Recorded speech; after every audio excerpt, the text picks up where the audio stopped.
Good morning, guys. Today, Will Smith shares with us another rule for success, and that is don't be outworked. This is the one that we have absolute control of.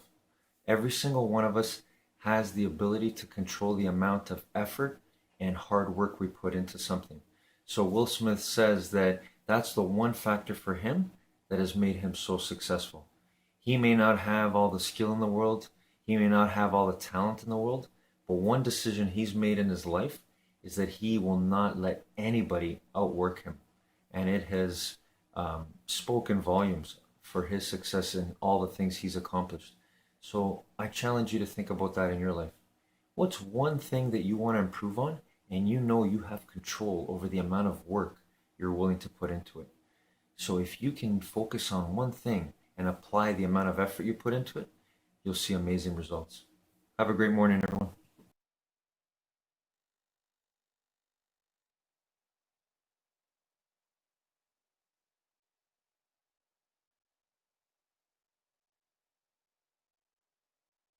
In celebration of my recent one-on-one interview with Naveen Jain, please enjoy this video from our vault. Don't limit yourself. Go out and pursue your dreams. Even if you know nothing about what you're going to do, go out and do that. Every time you have a self-doubt, just remember that every single successful company goes through a near-death experience before they go out and become successful. It is the mindset. So people talk about people are optimistic or pessimistic. So they look at whether the glass is half empty or half full. To me, that's really the wrong question to ask. The only thing you as an entrepreneur to think about is, do I want to fill this glass? And the next question you ask is, what do I want to fill it with? It doesn't matter what it looks like.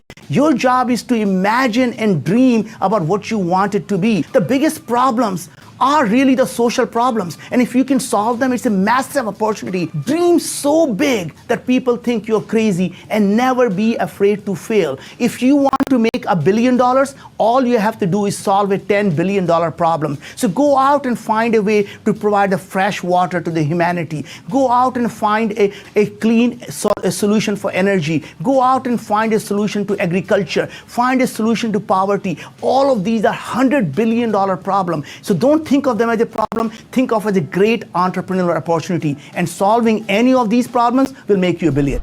First off, I love this guy. I'd never actually heard of him before, but I love this guy and I love his energy. I love the energy of all the people that I watch and get clips from and consume on a daily basis. I love this guy's energy in this clip, and I'm super looking forward to doing a top 10 on him.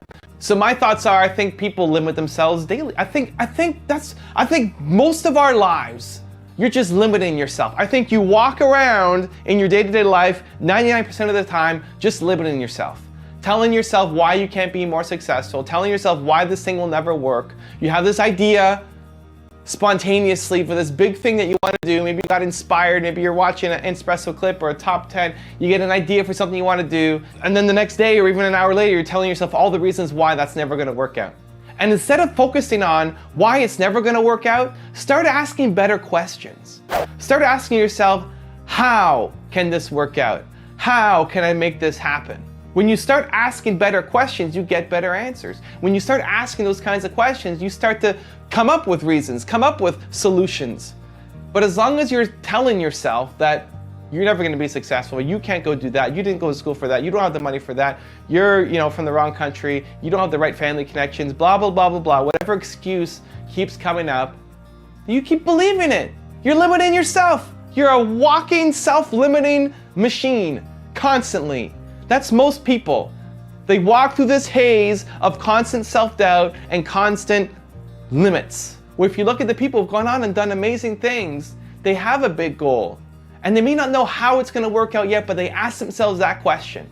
And they're not afraid to go out and try it. And it doesn't matter how much experience you have. You can learn something really, really, really quickly when you want to.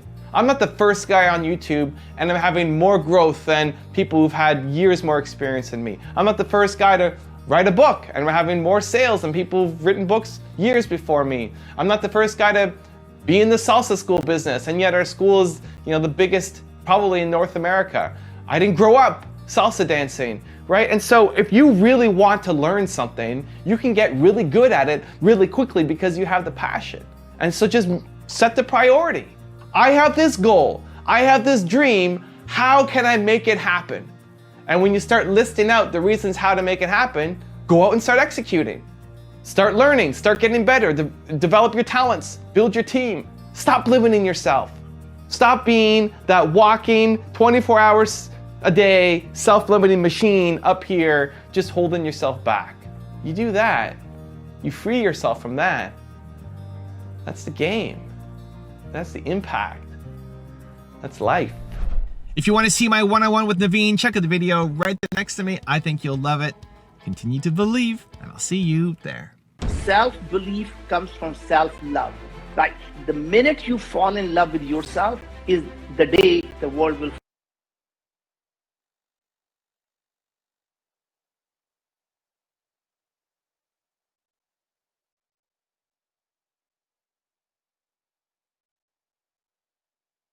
Good afternoon, guys. Determination is the guarantee to your success at anything. If you apply the spirit, the energy of determination, it's really the willingness to put in the amount of work to achieve something. You will have it. It may take a long time, but it will be done. As a human being, you're the most powerful thing in this universe, but it just doesn't happen at the snap of a finger. You have to be willing to put in the day in, day out, choice by choice effort required to achieve what it is you're looking for. And I would challenge all of us to continue to apply determination in finding and bringing out our true greatness, the real true great thing we have inside of us.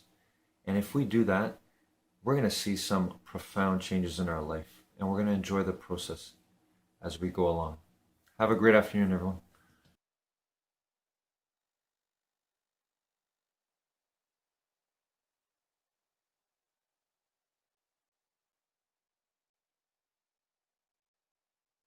I hate you, Evan. I hope you lose, Evan.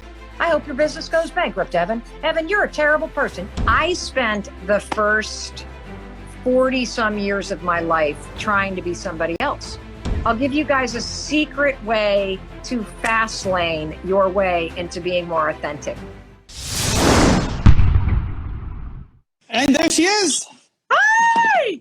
What's up? It's Mel Robbins, everybody. I thought you froze for a minute. I was like, do I have connectivity problems? He's like frozen like this. Oh, well, I'm doing the double high five. You know, I'm too excited. Where are you? That is beautiful. I am in my screened-in porch at my house here in Boston. There's this bed that hangs from the ceiling there, that with our little lights from Target. Yeah, that's where I am. That is amazing. I'm jealous. It looks beautiful.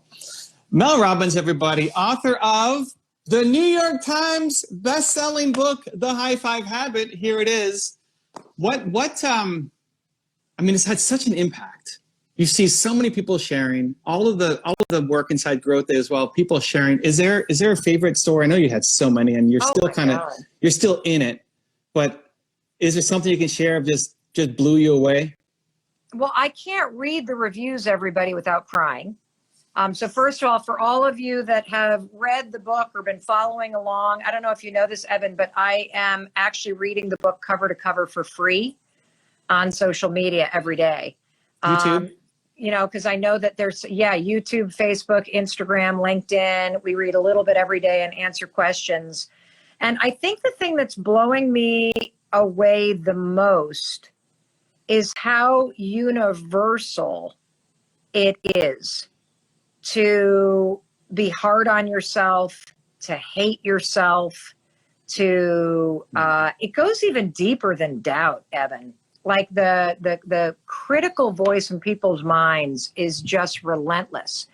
And so a couple stories, had a bunch of people write and say that they're sober because of the high five habit, and that they first heard about it because people were sharing it in AA meetings. And, you know, if you struggle with addiction or a lot of things that you regret, shame can be something that keeps you from ever feeling motivated or worthy of changing.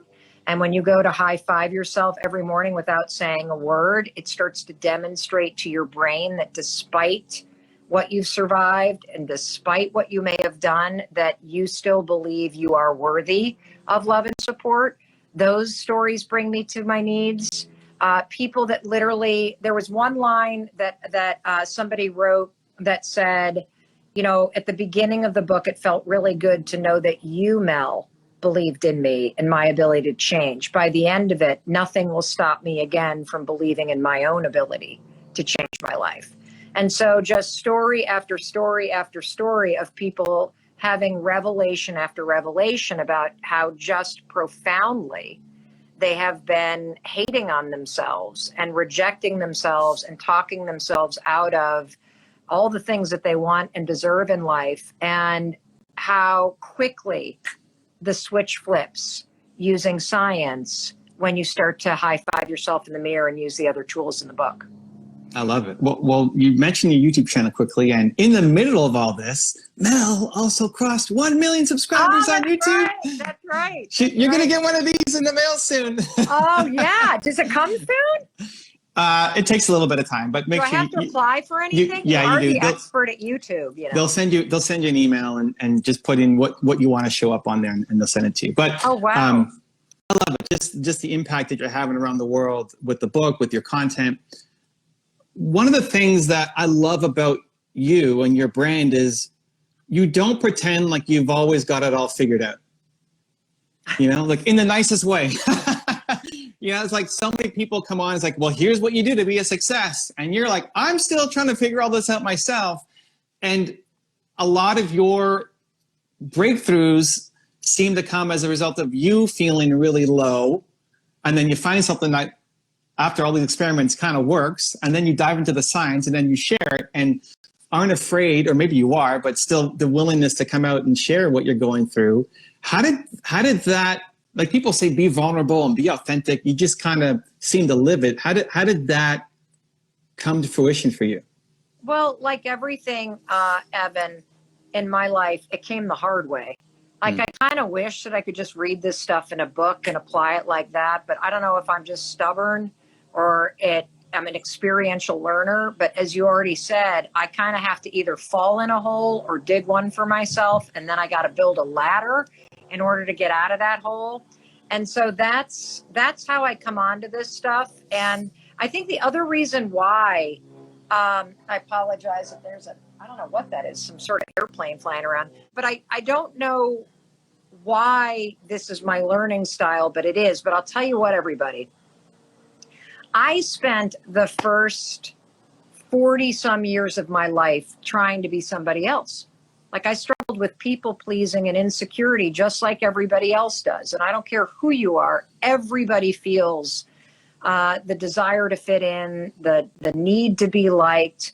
And, you know, when you're really a professional people pleaser, which I was, it typically also goes back to some form of childhood trauma, Evan, where you think that making sure everybody's okay, making sure mom's happy, making sure dad's not upset, making sure, you know, everybody's safe, like whatever that sort of hypervigilance is, that gets wired into your way of being. And that was me for a long time. Like if you were talking to the old Mel Robbins 12, 15 years ago, I would have been sitting here having a conversation with you, assessing your facial,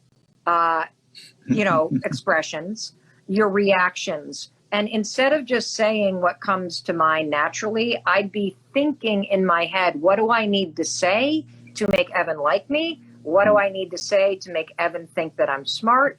And it's exhausting. If you are somebody that struggles with anxiety, I guarantee you there's a gigantic aspect of making sure other people like you and people pleasing, which is all about your own insecurity with yourself.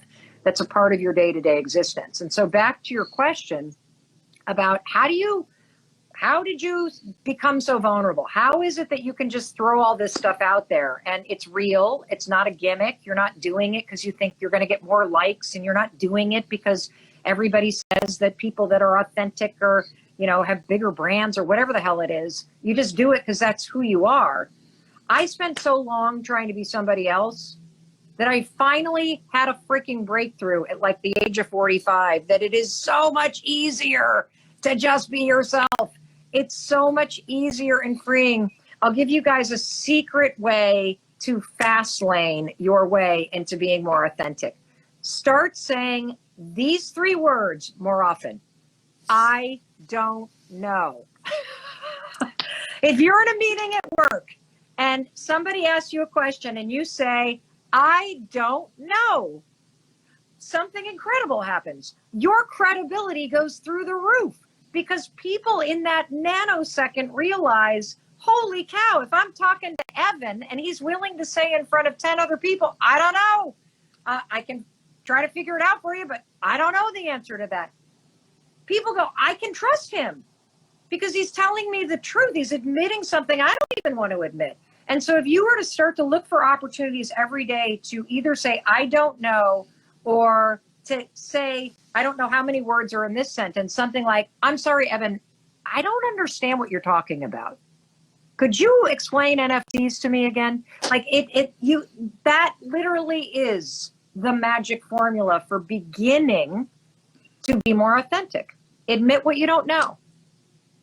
There's this great clip on a major news network. It's CNN or CNBC, one of those, and Elon Musk is on it.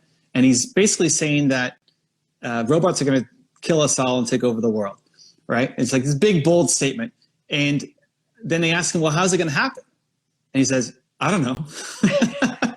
And then they ask him a couple more questions. The same thing. It's like, I don't know. And I remember watching that, to your point, like, man, I don't know that I would have the courage to go on some major platform, make some bold claim, and then not know the answer to any of the follow-up questions. I think our human nature would be like, oh, let me try to stumble to find an answer, as opposed to just flat out saying, I don't know. It's actually a power move, everybody, to say, I don't know, or, hey, excuse me, I'm not following what you guys are talking about. Can you explain what XYZ means? Or I don't know how to pronounce this word. That happens to me all the time with my dyslexia. Just no idea how to pronounce words. And so I think when you're willing to say, I don't know, it's a way to put your toe in the water and realize you're not going to die. People actually don't laugh at you. They respect the fact that you're saying something like that. Most people, if they know something that you don't know, love being smarter than you. So they're not going to penalize you. They're going to feel better around you. And the other thing that I've learned through experience, and you can read this, everybody, and you can listen to Evan and I say this, but until you experience it yourself firsthand, you will not believe what I'm talking about is true. Research shows when you screw up or stumble or mispronounce something or forget what you were supposed to say, or you start to look a little panic-stricken, if you're speaking in class or you're giving a presentation or you're doing a live stream like Evan and I are right now, when you screw up, the people watching immediately flip into feeling bad for you and then rooting for you.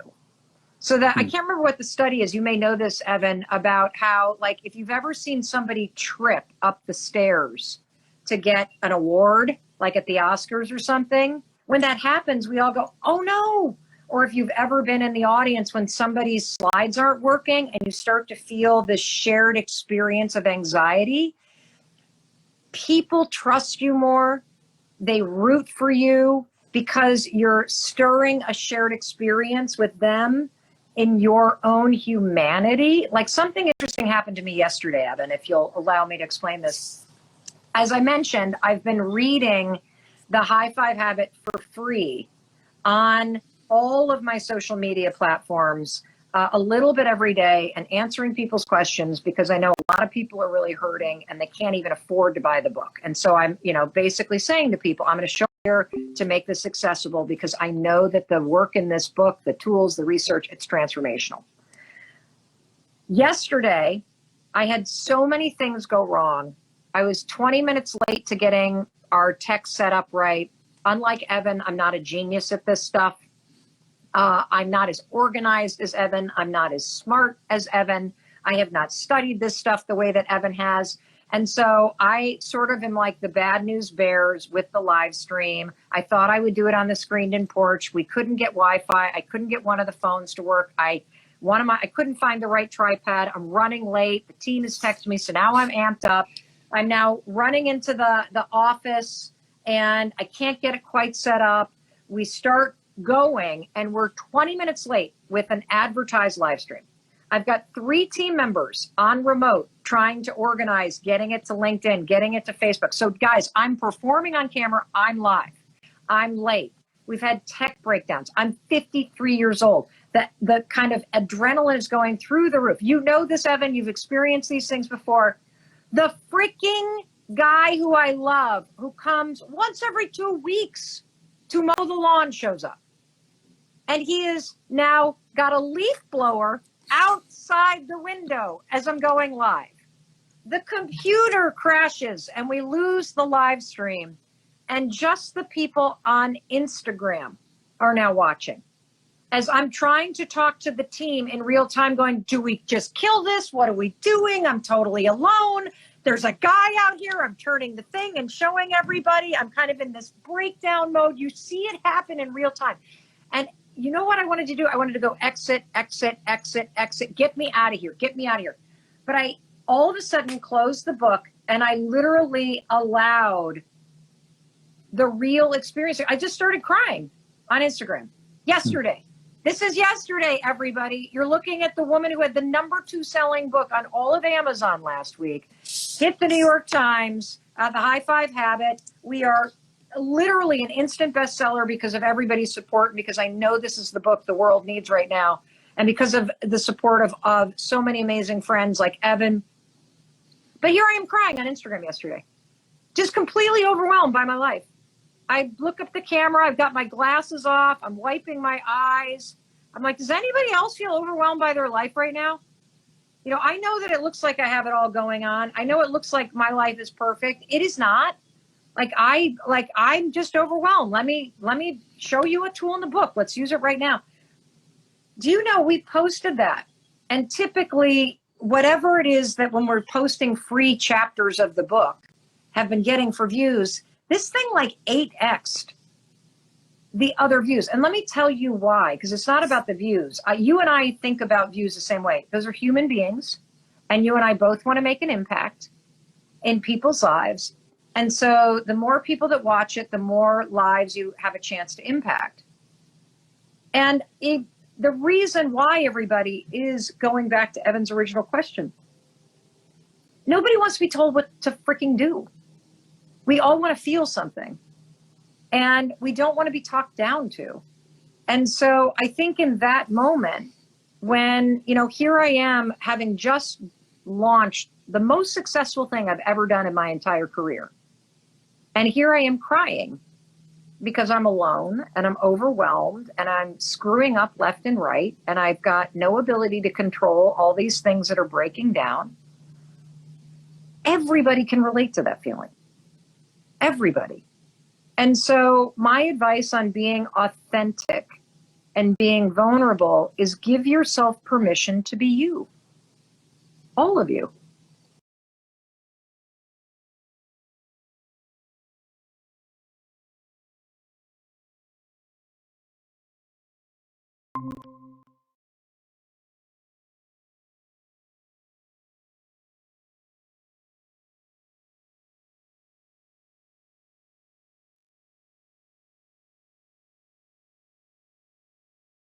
Good evening, guys.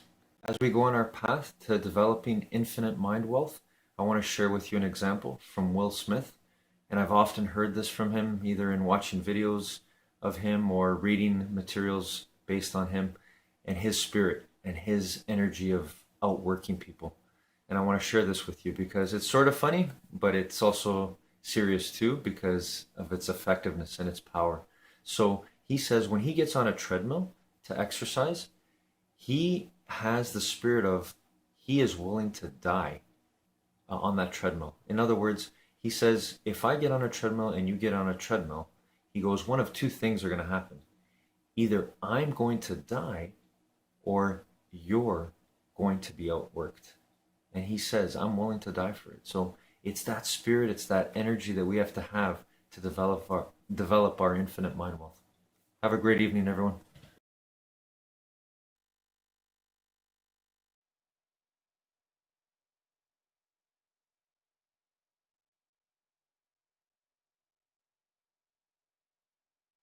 personality creates your personal reality. That's it. And your personality is made up of how you think, how you act, and how you feel. So the present personality who's listening to this podcast has created the present personal reality called their life. Which means then if you want to change your life, you want to create a new personal reality, you're going to have to change your personality. You're going to have to change because nothing changes in your life until you change. So what is the understanding of change? So we've spent over 10 years studying a way to explain what change is, because if you think 60 to 70,000 thoughts or however many thoughts in one day, and 90% of those thoughts are the same thoughts as the day before, you're in trouble, because the same thoughts will lead to the same choices will lead to the same behaviors create the same experiences, and the same experiences produce those very same emotions, and those same emotions influence our same thoughts and our biology, our neurocircuitry, our neurochemistry, our hormones, our gene expression. Everything stays the same because we're the same. So it has traditionally taken crisis or trauma or loss for someone to make up their mind to change. So the moment we decide to change, okay, I want to create a new personal reality, a new life, I got to change my personality. Well, this concept called metacognition, we have forebrain function, the seat of our conscience, our frontal lobe, allows us to think about what we're thinking about, to notice how we're behaving, and to become aware of how we're feeling. And the repetition of thinking, acting, and feeling in the same way causes our brain to become hardwired into very specific neural patterns, right? So that firing and wiring over time happens so automatically that we're unconscious of our conscious self. So the moment we become conscious of those thoughts, the moment we become aware of those behaviors, the moment we notice those feelings, we're no longer the program. In fact, we're the consciousness observing the program, and that's the first step to change.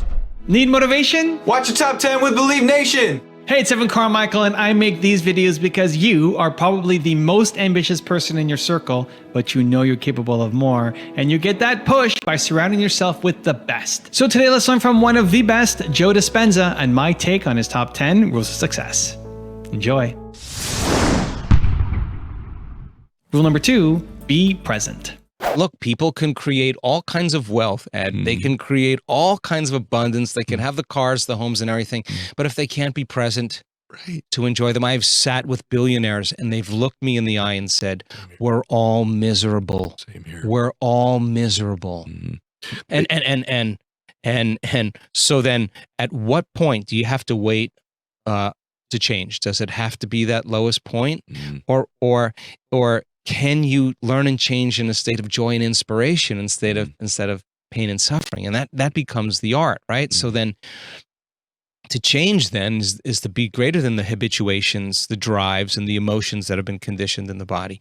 To change is to be greater than the conditions in our environment, that every person, every object, everything in our life has a neurological network associated with them. They're knowns because we've experienced them, and we have an emotion associated with them. So if you're not being defined by a vision of the future, you're left with the memories of the past, and you see your ex, and you're going to see your ex through the memory of your past neurologically, and it's going to elicit an emotional response. And you're thinking and feeling equal to your environment, your life's not going to change. So then the next question is, how could I overcome that condition that with my ex? Can I actually forgive? Could I actually open my heart? Can I actually... The reason we do this is because the stronger the emotion we feel towards someone or something in our life, the more we pay attention to them. Yeah. And where we place our attention is where we place our energy. And so then we're giving our power away to that person or circumstance. That's vital life force you could use to change. The person who's sitting in the meditation and they want to quit, they're thinking they're doing their meditation wrong. I want to tell you, you're doing it right. That's the defining moment, right? And you lower the volume to that emotion, I guarantee you'll take your attention off that person. And sooner or later, when the body finally settles down and you get beyond it, you're going to take your power back. And that's building your own electromagnetic field. Now you have energy to heal. Now you have energy to create. We measured this. Now you have energy for creation. Rule number 3, practice mental rehearsal. We don't see things how they are, we see things how we are. And so I don't like to use the word visualization because I think it's been overused. I like to use the word mental rehearsal. I don't care if you're a virtuoso musician. I don't care if you are a performer or an actor. I don't care if you're a dancer or an athlete. Everybody does this who's engaged in getting better at whatever they do. They will rehearse the course now, or rehearse the act enough times that once they can concept the whole thing to its completion, and they get out of that think box, then the think box is so important because we have to review our act. We have to repeat it enough times. And the act of mental rehearsal really installs the neurological hardware in your brain. It primes the brain so you have circuits to use. Now, mental rehearsal also changes the body. You can take a group of men and have them imagine or rehearse doing bicep curls for an hour a day for 2 weeks, and add an emotional component called stronger, harder, more intense. And for 1 hour, they practice in their mind doing those curls. At the end of 2 weeks, there's a 13.5 increase in muscle strength. They never lifted a weight.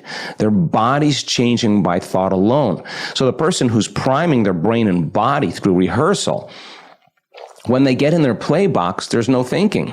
They're just doing. There's just the act. In fact, the thought of what they're doing becomes the experience. They get lost in the act, and their analytical facilities, their analytical mind is out of the way, and they can sustain a state where nothing in their environment is going to move them from this state. They're in the feeling of what it would feel like to play well, and they hold on to that feeling. And when the conditions get tense, they actually do something different. They self-regulate, and they actually crave this moment of performance to be able to produce an outcome. And so there's no mysticism to this. It's just what people do when they get really into something is that we rehearse all the time. So people understand if you take a group of people who have never played the piano before and you teach them one-handed scales and chords, and they come and practice for 2 hours a day for 5 days. At the end of 5 days, if you do a brain scan before and after, they'll grow circuits on the opposite side of the brain. No magic there. You learn something new. Learning's making new connections. You get your body involved. You get some instruction. You have an experience. Experience enriches the circuits. Repeat it over and over again. Fire and wire, and pay attention and stay present. You'll assemble new neurological circuitry. Take another group of people, have them close their eyes, and actually have them mentally rehearse playing the scales and chords for 2 hours a day for 5 days. Scan their brain before and after, and at the end of 5 days, their brain will look like they've been playing the piano for 5 days, but they never lifted a finger. The brain literally changed through the rehearsal. Okay, so now take the person and put them in front of a piano. They never played the piano before. And they could actually play those scales and chords like the people who are actually physically demonstrating it. So what does that have to do for the single mother of 3 children? What does that have to do with the person who's trying to heal a health condition? It's not enough to just have a good meditation and get up and spend the rest of your day reacting and responding to the conditions in your life. That's 1 hour of living or conditioning your body and brain into the future against 15 hours of you responding emotionally from your past. So we got to rehearse, okay, how am I going to be in this situation? How am I going to change? What would love do today? What would greatness look like? It's those frontal lobe questions that actually begins to install the circuitry, and we all do it naturally. The only time we don't do it is when we're living in stress and we're living in survival. Why? Because it's not a time to create. It's not a time to learn. It's not a time to go inward. It's not a time to dream. It's a time to run, fight, and hide. And if you're spending the majority of your time in the arousal of those stress hormones, then most people their senses become heightened, they narrow their focus, and now they're engaged in doing anything they can, relying on something outside of them to take away that feeling. So if people begin to understand that they actually can change, and they understand a formula to do it, and they practice that formula and they rehearse it, both by mentally rehearsing it and actually participating in it, the effects should be in the experiment that something should change either in your body or in your life. And that's why we do it. So when you see the changes or the synchronicities or the coincidences or the opportunities starting to show up in your life, you're going to pay attention to what you did and you're going to do it again. And many people who have chronic health conditions that just get beyond those thoughts and those habits and those emotions that keep them as that same personality and begin to think, act, and feel differently, notice dramatic changes in their health and in their biology. And we have the data to suggest that people who do this for 7 days, their body looks like genetically and biologically they're in a different life. Their body is no longer responding in the same way, and they're no longer victims to their environment because they can self-regulate. There tends to be a greater resistance to anything in their environment, even on a microscopic level. Rule number 4, become truly conscious.